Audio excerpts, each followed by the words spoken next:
The Prophet was a householder with several children. Pictured here is one of his children on his lap. By his left shoulder is his father, and etc.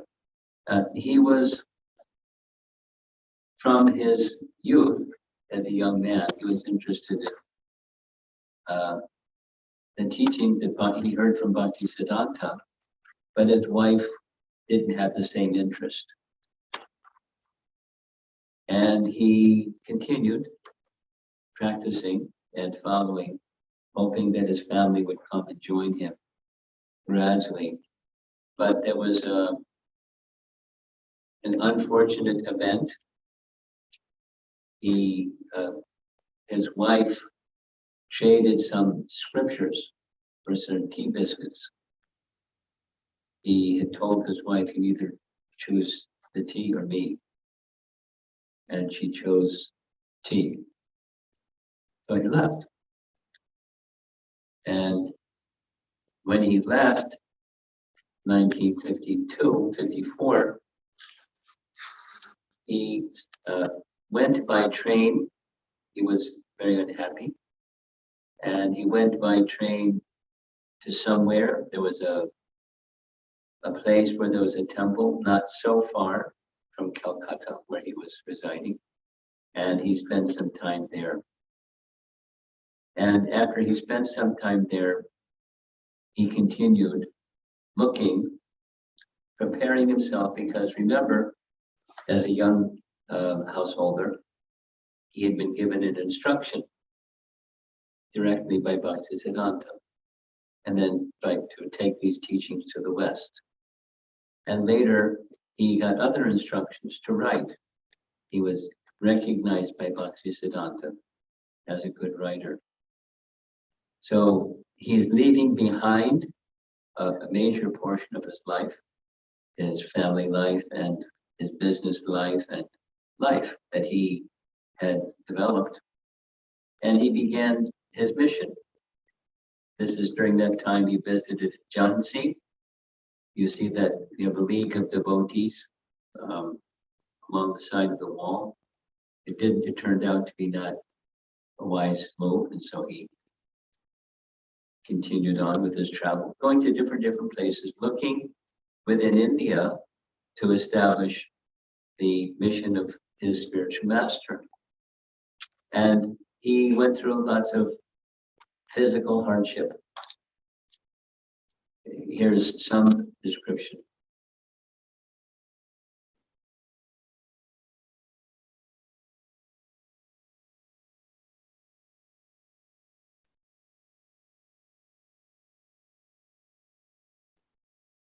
Abai was trying to print back the Godhead. This is now taken, just cut and paste from Lilamrita. In winter's discomfort, he walked through the early morning streets of Delhi to visit Surendra Kumar Jain Center, read the latest proofs.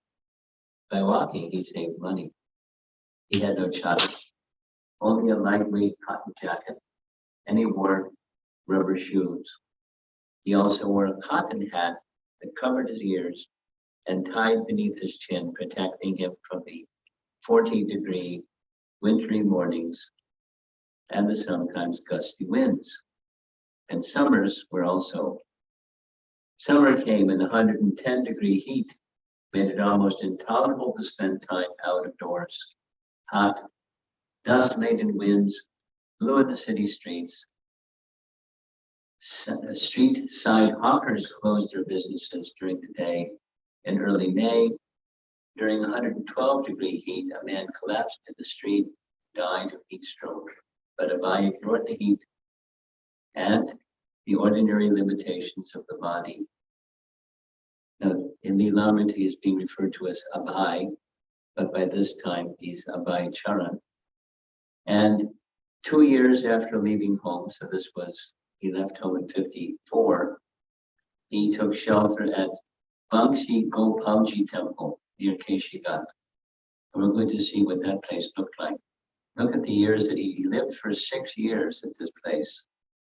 So it's a nice place to visit. Some of you may have visited there or will in the future visit there. This is what it looks like from the outside. You see above the door, that's the Bangsi Gopal.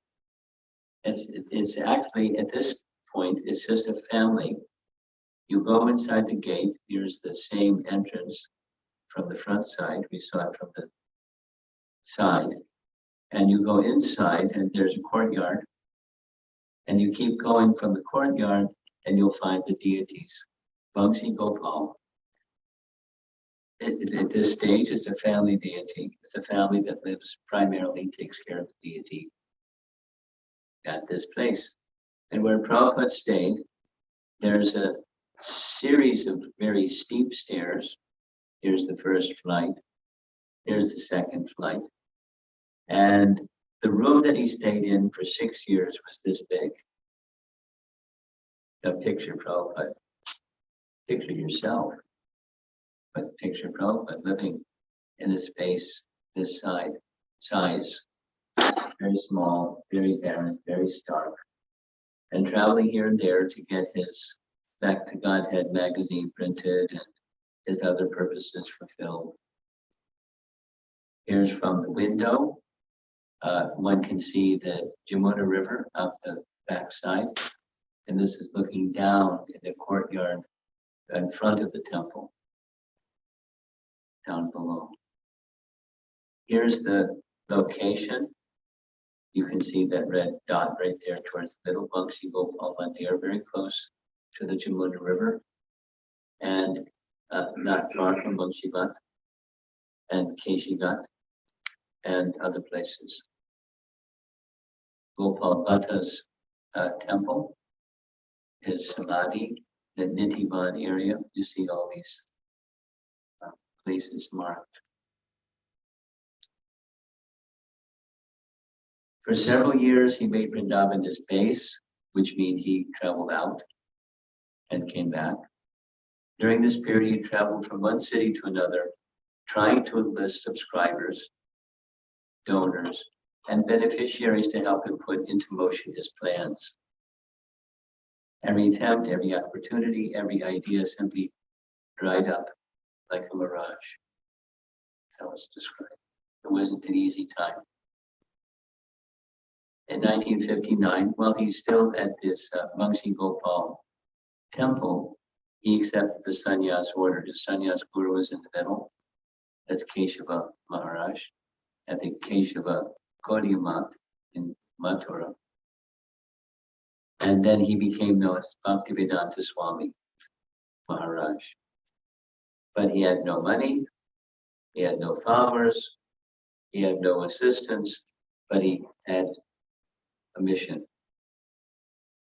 No, you try to picture the little room that he was staying in, the instruction to take this teaching of Lord Chaitanya to the other continents of this world. And he has no money, no followers, and no assistants. Here's later, after in 62, he was visited by the main Goswami of the Radha Damodar temple. One report says that the Goswami of the Radha Damodar temple invited him. You want to do this nice writing?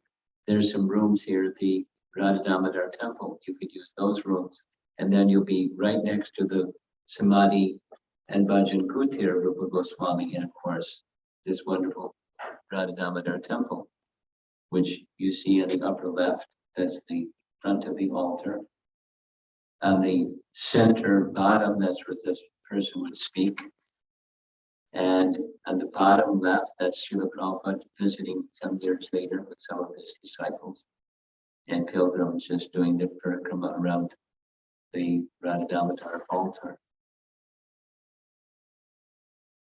We're going to backtrack a bit because the Light of the Bhagavad was written before he went to the Radha-Damodar temple. It was written in 61, the writing and the whole episode. But in July 62, he moved into the Radha-Damodar temple, again taken straight from Vilamrita. Srila Prabhupada seriously spent most of his time from 1959 until 1965 translating the multi-volume Srimad Bhagavatam. That was his real purpose in coming here, to prepare the books he could distribute to the people of the West. Although as yet he had no means for traveling, even as far as Japan. We'll hear about that in a moment. And no means for printing books. These were the goals for which he worked. He had not come to Vrindavan to die and return to Godhead. Rather, he had come because it was the ideal place to gain spiritual strength for his main life's work. At 1 a.m., when no one else was up, and it was very quiet, Bhaktivedanta Swami would wake and begin writing. Since electric failures were not uncommon in Vrindavan, he would often work by lantern light. And you see the Bhagavatam cover is pictured on the left side. In the first volume, first part of Canto 1 was printed in 62. He found some sponsors and he had the written material and it became published, the first volume. Then something very interesting happened back at the prior temple. He met, while living there, he met somebody in Delhi. He met somebody in Delhi who gave him a little flyer or a little card advertising this conference, a conference that was called Congress for Cultivation of Human Spirit. The map shows there's in an orange color on the right side, that's Japan. And it was an advertisement promoting this event, a 2-week event in Japan, in Tokyo. So Prabhupada, receiving it, became enthused. He was told to go to the English-speaking parts of the world, but he was already penniless, practically, sannyasi living in little simple Rome, thinking of taking this mission outside of India. And so he considered maybe this is a possibility. So he wrote to the man who was the organizer, and he received a letter that was sufficient to get him a visa. It's called at the bottom, the General Secretary of the International Foundation for Cultural Harmony. And it's a letter inviting him to come. His formal invitation to, with Prabhupada's address. See, it says Keshi Ghat, P.O. Box, Vrindavan, Mathura, India. So this temple was near Keshi Ghat, where he was staying. And he's invited to attend this event. It says in the second paragraph, it is understood that lodging and boarding arrangements during the period will beg and be paid by us. It will be great favor, if necessary, passport and visa to visit Japan are passed to him to make his arrival in Japan before the 10th May. So he got this invitation towards the end of 1960 or the beginning of 1961. The winter time. And that just looked encouraging. Although he planned to go to the English-speaking parts of the world, an invitation was sent to him to go to Japan. And his absorption at that time was in Srimad Bhagavatam. So he came up with this following idea, that people from the Orient, they like to understand things through nature. He had that vision, that understanding. And so what he decided to do was to take the 10th canto of Srimad Bhagavatam, chapter 20, that just focuses on the summer season and the season that follows the summer season, the rain and spring season, fall season. So that's what he did. Look, this is meant to show, looking through the lens of 10th Canto Bhagavatam, how to help people in Japan understand creating world peace through cultivating human spirit connected to nature, the nature of Vrindavan. So he took the 20th chapter of Canto 10, and he began writing a very detailed composition. There's a 200-page composition. This is how the cover of what it looked like when it was finally printed in '84. But it was a 20,000-word manuscript with 50 commentaries. Some of the verses are not directly from that chapter, they're taken from other places, but Prabhupada wanted to express how to bring about peace in the world and peace within oneself. So these very beautiful lessons that are in the Srimad Bhagavatam and following the words of our acharyas. And he had the following idea, in addition to this 200-page commentary, 50 writings accompanied with 50 illustrations. He asked this man in Japan that was organizing the event if he could find a qualified artist with the style that Oriental people would appreciate to illustrate the paintings, illustrate with paintings each of the 50 lessons. And he had the idea that they would eventually publish the paintings and his commentary. He was very forward thinking. And it was a nice idea, but he didn't get a reply to that nice idea. And in addition, he had to take care of his airfare. And that was a problem because he didn't have it. They would take care of his accommodation and all those things. But the travel expense at that time was 3,500 rupees, which he didn't have. So Prabhupada went on a little fundraising effort, stating, I'm a renowned person representing our culture, Indian culture. Please make all the arrangements so that I can travel in this way, explaining to them what he was wishing to do. And here's some of the people that he appealed to for funds. Different government officers. He went to the Ministry for Scientific Research and Cultural Affairs. Dead end. He met the Vice President of India, Dr. Radhakrishnan. Dead end. He went to potential donors in Bombay and Delhi. No such luck. He contacted the Japanese gentleman that sent him this invitation. Can you arrange my airfare so I can come? And he didn't hear a reply back. So the effort to go there was incomplete. The manuscript was complete because that he could do. And it didn't get published. He didn't have the money to publish it. There wasn't any event. So it was a bit of a dream.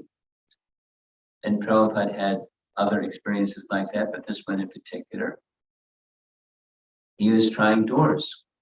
There's some door seemed to be there that he didn't know was there, and he tried to enter that door and looked good. He got going with it, but the manuscript stayed somewhere. He had a trunk. This is not verified exactly where the manuscript was kept. But after Prabhupada's departure in 1977, many things were found. One of those many things, as far as I know, is what's now known as the Gitanagari prophecy. Originally it was a a paper that he wrote at the time of Gandhi's funeral, because he was the leading person in the Gandhi movement. He was asked to give some special speech at his funeral, the ceremony. So he wrote, what people do that are professional things. They give a speech, but the speech is accompanied with a paper, and the paper is circulated so people can understand more about what their message was. And reading it, his statement about Gandhi was the way to honor a great person is not just name a street after them or put up a statue or create a building that has their name on the building, and that's how you honor a great person. Rather, he said the way to honor a great person is you create a community that reflects and represents the values that they upheld. And he called that place Gitanagari. But he didn't say that about that paper. He just named what was previously called the New York Farm. He called it Gitanagari. It's interesting. That history. So in addition to that manuscript, there was his paper for Gandhi's funeral ceremony. This light of the Bhagavad was in a manuscript form that it didn't just completely go to no purpose. The Aurobindo ashram of India, in South India, they printed one of Prabhupada's documents, or one of the parts that was to be delivered by him on the occasion of this event, the cultivation of human spirit. It was printed in Aurobindo's publication under the name Sridandi Goswami A.C. Bhaktivedanta Swami. It was 21 years later, 21,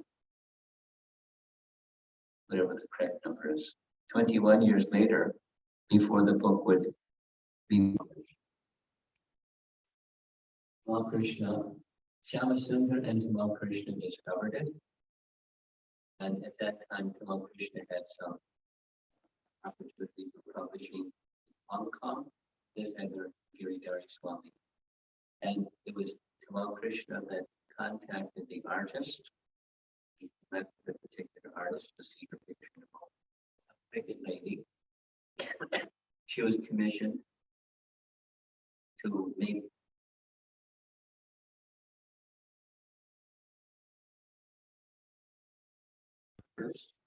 and Giridhari Swami said she would come every month with her drawings, and Tamal Krishna would critique the drawings, and then she'd go and develop the drawings to get what was wanted to go along with the verse by verse manuscript to illustrate what Prabhupada had originally intended. And the BBT published it in 1984. There's a photograph of the painting. She was a celebrated person during her time. Traditional Chinese art style. But this was for Japan. It worked very well for that traditional style. She was able to be proper. And it became published by the BBC. And I thought I learned some of this history from John Prabhu's wife. She gave this really nice talk in the retreat on this topic that I'm speaking about, the history behind. Because living in this very, very simple place for 6 years. And it was there that he got this inspiration to go to Japan. Just didn't have the financial resource to do so. The literary gift that he created during that early stage, even before he came to America, was like this disciples, particularly Krishna's main manifest. But he wanted to come to Japan even before coming to the USA. And although he wrote the book Light of the Bhagavad, especially to preach the glories of Srimad Bhagavatam in Japan, Krishna had a different plan.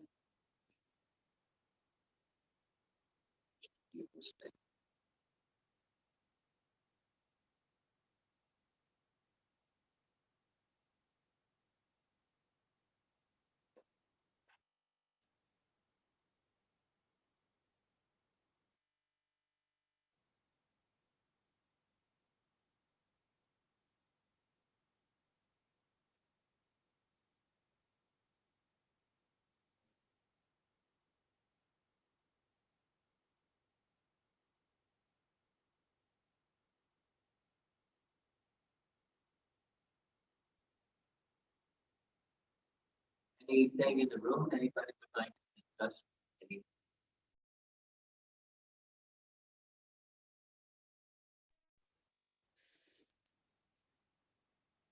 Yes. So, Maharaj, when people, when devotees started redrawing some of the drawings, Prabhupada always said that these are little materialistic or these are little Western, meaning like people draw muscles and like the Western form, and Prabhupada never really appreciated it. And Prabhupada wanted Vedran Mataji's style of painting to.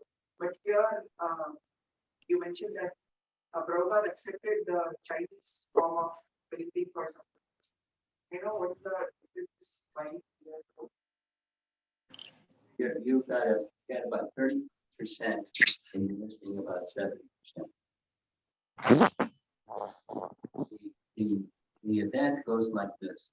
In the early days, there was Jadharani, who brought a number of paintings, and she had not been an artist, so she was learning.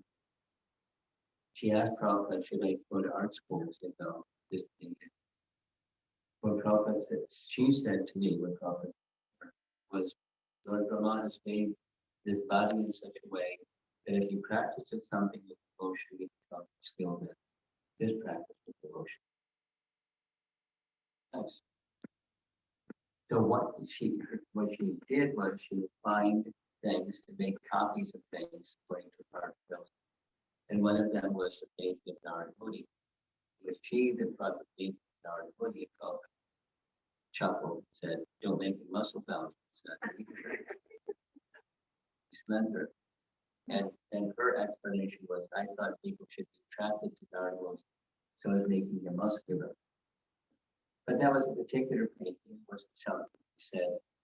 Generally, particular exchange between Prabhupada and other artists. Now, specific to the Oriental art style, that was something that Prabhupada had wanted to do, had wanted the man in Japan to arrange for him. Somebody that, because the purpose was to be culturally relatable. So he chose a topic that would be culturally relatable, and he wanted visuals that would be culturally relatable to the audience that he was going to attract. He specifically wanted an artist that had local art style to capture the attention and appreciation of the people from that geographic. It's called dovetail, and that's the principle the Prabhupada used. And in expanding the Hare Krishna movement, he did many things that were customized for the local place. Does that answer your question? Anyone else? Do we have anything online? We have, I saw a bunch of people with this. No, nothing else. There's one.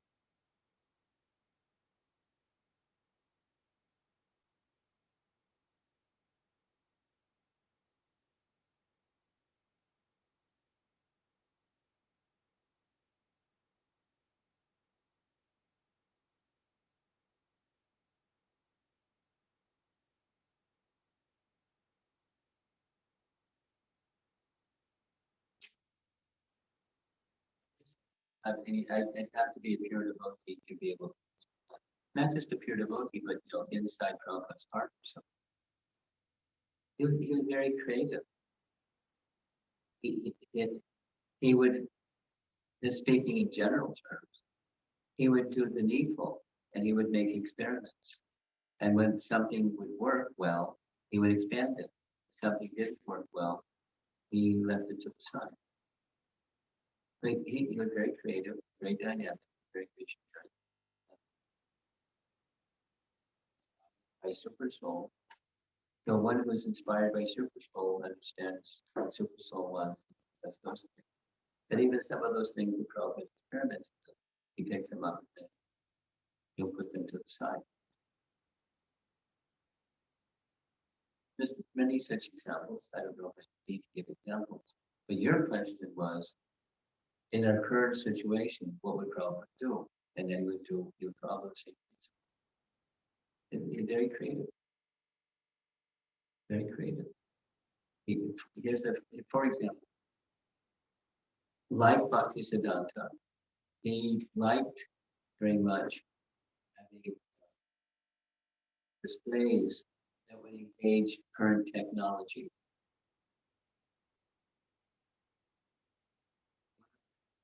With current technology, right? So he had to do it. Was I was just recently hearing Bhargava give an explanation of how that started. That the first American theist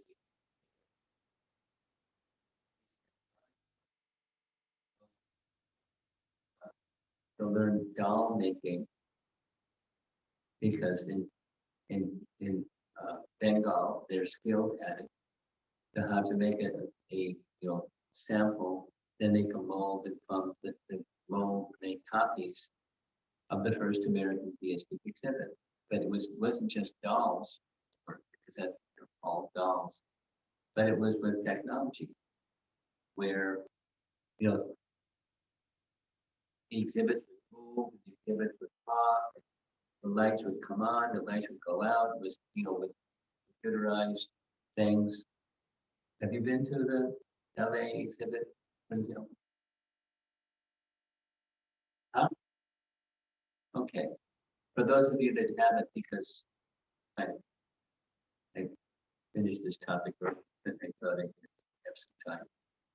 You walk into one of the first exhibits, and the light goes out, like you're in, so the light goes out, and everyone's standing there, and you're standing in front of a mirror, and then a light comes on from behind with some classical music playing in the background that's very soft and soothing, and the light from the background in front of a mylar mirror, you see yourself standing there, a voice in deep, resonating, professional voice. Who are you? Who are you anyway? Take a good look at yourself. Are you that body? And then the technology changes, the light gets dimmer, you hear that's the heart of a child within the womb. The light goes on, spotlight, what's that? Sort of the changing bodies. Narration, so it's using technology to teach them the message, you're not the body. Chapter 2 about it. Prabhupada liked it. He liked theater. He liked creative ways of conveying the message of Krishna consciousness. He liked lots of things. He liked the kirtans. He liked book distribution. And things that were effective to engage the devotees in practical ways that could expand and extend the message and purifying effect of Krishna consciousness to him. He liked and was just very happy to encourage all of it. And he made people really inspired that they're doing something very meaningful, assist him, which was assisting the Roger Dennis. So that's what he would do in principle. Ways being to make the message and the mission relatable to people in different constituencies of the world. And encourage it, inspire people to do this, someone else to do that. You'll find ways to meet that are current, relatable, impactful, and inspired.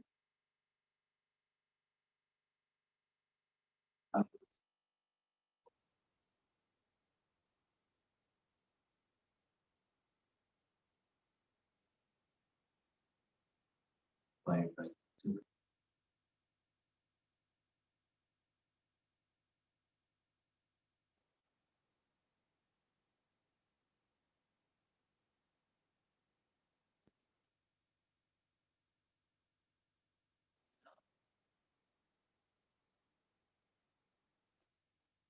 That conception of Prabhupada, he was fully aligned with the instructions of his spiritual master and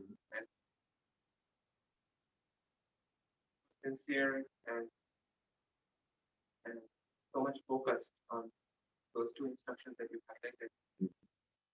But it's not that just because there is sincerity, the opportunity is just opened up very, very easily, but you have to struggle through it. So when we receive instructions from the descending authorities, it's not that the Krishna's distribution will come in terms of making it easy, but one has to go through the necessary struggle. Yeah, that's correct. I mean, I know somebody that recently visited Vrindavan, and when they recently visited Vrindavan, they went to this temple where Prabhupada stayed, the Bangsi Gopalji temple, and they took some pictures. They didn't know that I was developing stuff. So I asked them to go back, take pictures of the steps and the road. We read about it in Vilamrita, and we see the picture and how dilapidated was that our founder Charles stayed in 6 years as his base with nothing. So I just sent another question. What did he use for a toilet? What did he do for cooking? What was the size of that room? That's like something like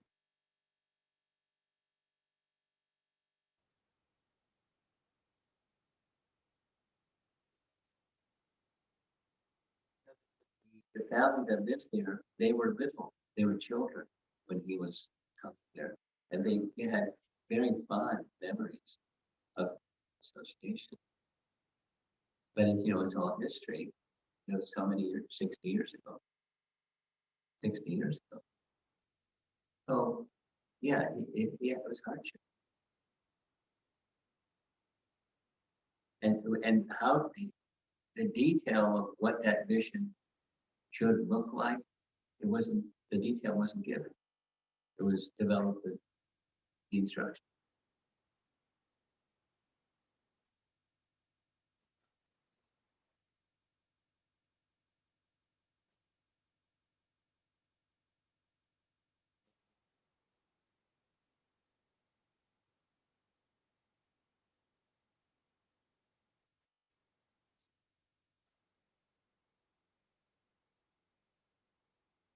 To prepare the literature that would be useful for his vision at 60 plus years of age.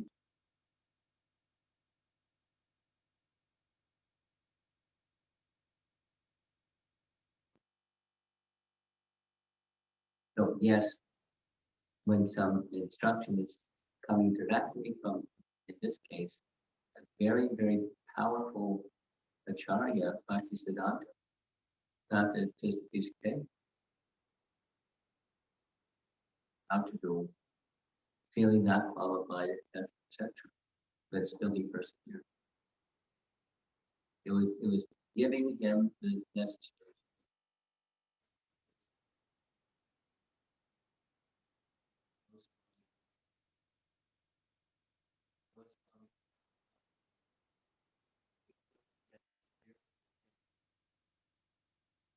Here at the Radha.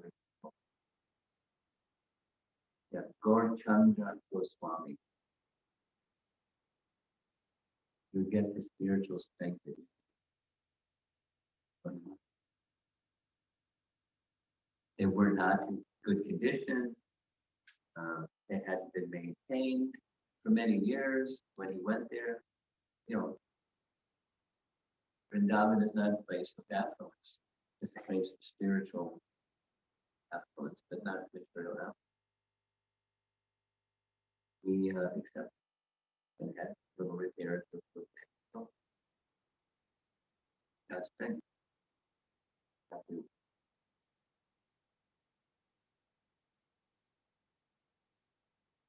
Yeah. That's the question online. Great. Sagar Prabhu. His question is, Maharaj, what kept Srila Prabhupada motivated and inspired to preach Krishna's message despite so many obstacles and challenges in his way? Well, his dedication to the spiritual master. That's the greatest fuel you can have.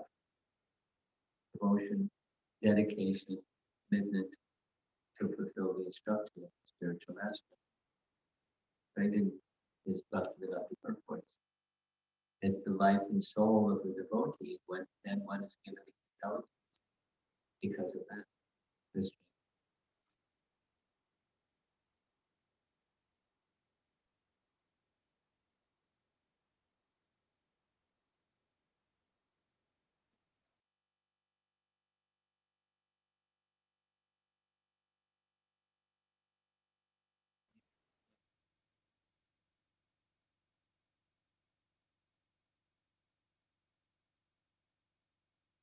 Hare Krishna.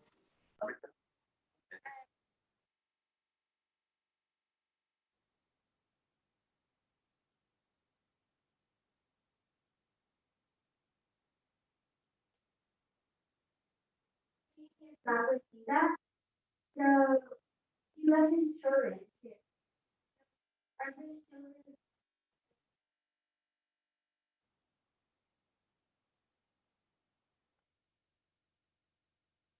How do the children feel about his baby Paul? That's your question. yeah, are they devotees? If they're not devotees like he was.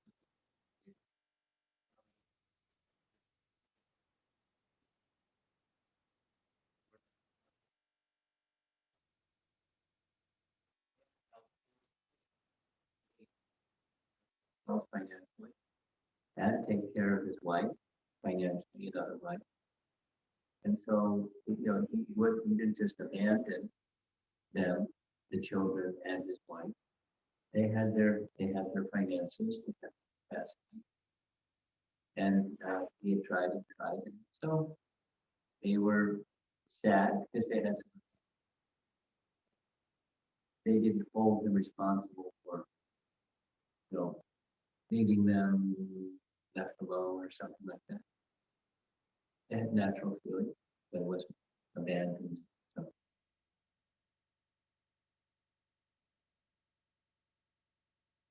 What? Of course. Yeah. And he would make some arrangements from time to time for their finances. And there will be.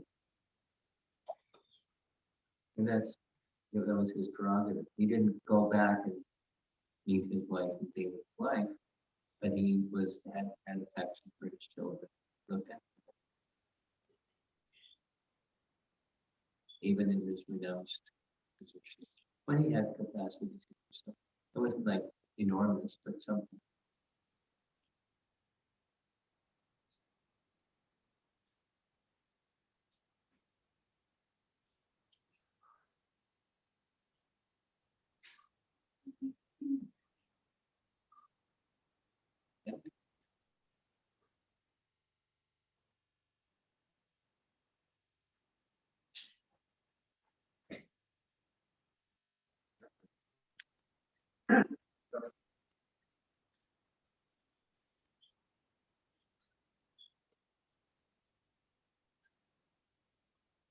This is from Chaitanya Bhagavatam. The Prabhupada wanted to start the legal. What are the primary differences? They're very similar. The charter, I don't know if that's the legal term, but there was to be a document drawn up. And the document that was drawn up is not the same, but there's some points or some elements that are very similar.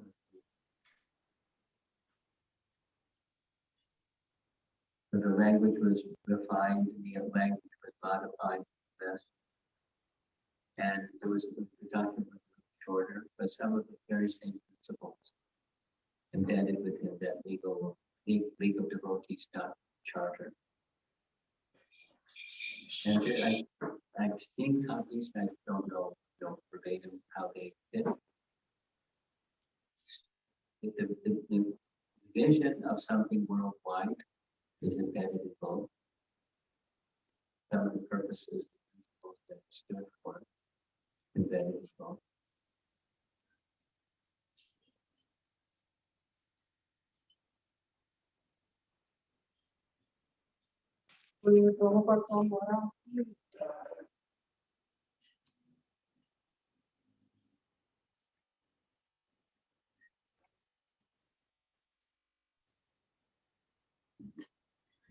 Thank you.